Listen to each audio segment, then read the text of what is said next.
अब जी आ जाओ zero order kinetics के ऊपर। जीरो ऑर्डर काइनेटिक्स में लिखा है जी आपकी कंसंट्रेशन इज इंडिपेंडेंट प्रोसेस। मैंने जी ड्रग की डोज बढ़ा दी, मैं एक्सपेक्ट कर रही है जितनी बढ़ाती जाऊंगी उतनी एक्सक्रीट होती जाएगी। नहीं भाई, मेरे पास फर्स्ट ऑर्डर काइनेटिक्स था, I was having the excessive, मेरे पास एक्सेस में मेरे पास एंजाइम्स प्रेजेंट थे, मेरे पास एक्सेस में एंजाइम्स प्रेजेंट थे in my first order kinetics. अब मैं बच्चों बात करने जा रही हूँ जीरो ऑर्डर काइनेटिक्स की। जीरो ऑर्डर काइनेटिक्स में बच्चों फॉर एग्जांपल जी मैंने पेशेंट को ड्रग दे दी 10, 20, 30 मिलीग्राम। अब मेरी बॉडी ने तहिया किया है जी जो मर्जी कर लो, मैंने सिर्फ और सिर्फ जी कितनी ड्रग एक्सक्रीट करनी है बॉडी से, that will be 2 milligram, 2 milligram, 2 milligram. ठीक है, मैंने 2 मिलीग्राम एक्सक्रीट करनी है। क्यों इस केस में मेरे पास there were the limited enzymes. For example मेरे पास समझाने के लिए मेरे पास सिर्फ 5 ही एंजाइम्स थे, इन 5 एंजाइम्स ने काम करना था और ड्रग की मेटाबॉलिज्म करनी थी। 5 एंजाइम्स की कैपेसिटी कितनी है कि 2 मिलीग्राम ड्रग को मेरी बॉडी से एक्सक्रीट कर सकती है। ठीक है, अब इस केस में आपका क्लियरेंस कांस्टेंट तो नहीं ना रहा, चेंज होता रहेगा।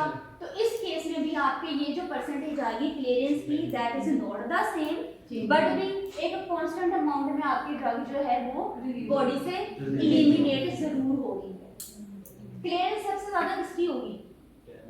एनर्जी की सबसे ज्यादा वैल्यू आएगी, कम 20 की आएगी, इससे कम 30 की आएगी। ठीक है, तो कितना क्या मैं परसेंटेज इधर 2/10 लिखे हैं, multiply by 2 2/10 multiply by 100, 2/10 multiplied by 100 20% आपके पास बच्चों आ गई। अब इस केस में कितनी क्लियरेंस आई है? 2/10 200 आ गया 10 दैट विल बी 10। इस केस में कितनी Five. आएगी?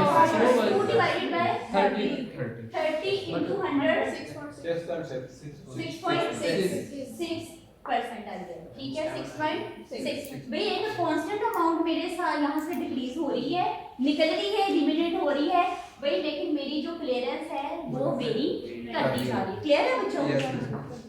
Zero order kinetics, zero order kinetics आपके पास this is an independent process, ये डिपेंड नहीं करता कंसंट्रेशन के ऊपर, this is independent of the concentration, this is concentration independent process. एक कांस्टेंट अमाउंट ऑफ ड्रग है जो कि आपकी बॉडी से एलिमिनेट होगी पर यूनिट टाइम। क्लियर? अच्छा जी, अब जी क्यों? Because here you have the limited number of enzymes that are available, और ये एंजाइम्स आप अगर ड्रग की कंसंट्रेशन बढ़ा दोगे तो ये सैचुरेट हो जाएंगे। इसमें एंजाइम्स और अनसैचुरेटेड और इसमें एंजाइम्स वर सैचुरेटेड। 3 डिफरेंसेस आपके पास आ गए अभी तक?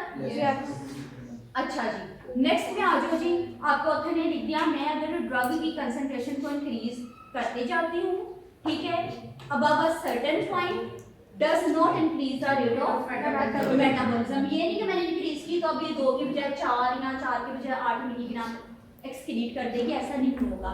इस केसेस में, इन केसेस में बच्चों क्या होता है, if plasma concentration is greater than km that is Michaelis constant, then in that case the drug metabolism will be zero order kinetics। अच्छा जी, एक डिफरेंस ये आ गया, दूसरा सैचुरेशन का आ गया, तीसरा आ गया जी क्लियरेंस कांस्टेंट है या नहीं। चौथा डिफरेंस जो भी हम लोगों ने डिस्कस किया km के कंपैरेटिवली हम लोगों ने किया ड्रग के कंसंट्रेशन। अगर जी मेरी ड्रग की concentration if the C is less than km my drug metabolism will follow the अच्छा जी, अगर इस फोर्थ पॉइंट पे my C is greater कैसे साइन बना दूंगी मैं? it is greater than km it will follow the zero order। अब मैं आपसे एग्जाम में कहूं write down the differences between first and zero, तो आप लिख सकते हो? Yes madam। बच्चों आपके पास कुछ ऐसी ड्रग्स हैं जो फर्स्ट ऑर्डर काइनेटिक्स को फॉलो करती हैं, कुछ ऐसी ड्रग्स हैं जो जीरो ऑर्डर काइनेटिक्स को फॉलो करती हैं। नेक्स्ट स्लाइड में देखो भी मेरे पास मेरी वेसल्स हैं, प्लाज्मा है, ब्लड है जिसके अंदर ड्रग है और मेरी ड्रग ने एलिमिनेट करना है। ठीक है। अब जितनी मर्जी मैं कंसंट्रेशन बढ़ाती जाऊँ, मेरी एक कांस्टेंट फ्रैक्शन ऑफ ड्रग ही मेरी बॉडी से एलिमिनेट होगी। क्लियर है? किडनी काफी थक गई। किडनी थक गई है, आपने कंसंट्रेशन बढ़ा दी, किडनी थक गई है, किडनी कह रही है भी जो मर्जी हो, मैंने ये कांस्टेंट फ्रैक्शन ऑफ ड्रग ही अपनी बॉडी से एलिमिनेट करनी है। देखो डायग्राम में कंसंट्रेशन कम है, मीडियम है, कंसंट्रेशन हाई है, एक कांस्टेंट फ्रैक्शन में ड्रग आपकी निकल रही है ना। यस मैम, सही बात है। अब जी नेक्स्ट स्लाइड पे बच्चों आ जाओ। यहाँ पे जी अगर जब मैं ग्राफ जनरेट करती हूँ between the drug metabolism as percentage and the half life, तो मेरे पास देखो ग्राफ जो आ रहा है ये किस चीज का ग्राफ है? फर्स्ट ऑर्डर काइनेटिक्स का ग्राफ। ठीक है, ये कौन सा ऑर्डर का ग्राफ है? फर्स्ट ऑर्डर काइनेटिक्स का ग्राफ है। भाई हर स्टेप में मेरी जो ड्रग है वो एलिमिनेट हो रही है। अच्छा जी, first order kinetic elimination is a linear scale, यानी कि लीनियर स्केल है। इसके अंदर मैंने तहैया की इतनी परसेंटेज ही मैंने निकालनी है, नो डाउट कितनी कंसंट्रेशन मेरे पास आ रही है। ठीक है, ले रहे यहाँ तक? ये जो मेरे पास स्केल आ रहा है, ग्राफ आ रहा है, दैट इज लीनियर। नेक्स्ट में आ जाओ बच्चों, ऊपर जो बिल्कुल मेरे पास एक स्ट्रेट लाइन में दिखाई गई है, that is representing the zero order elimination. Zero order elimination इधर एक्चुअली रिप्रेजेंट कर रहा है दो मिलीग्राम जो मर्जी कर दो। This is non linear graph, this is a non-linear graph between the plasma concentration and the time. Clear है? Yes.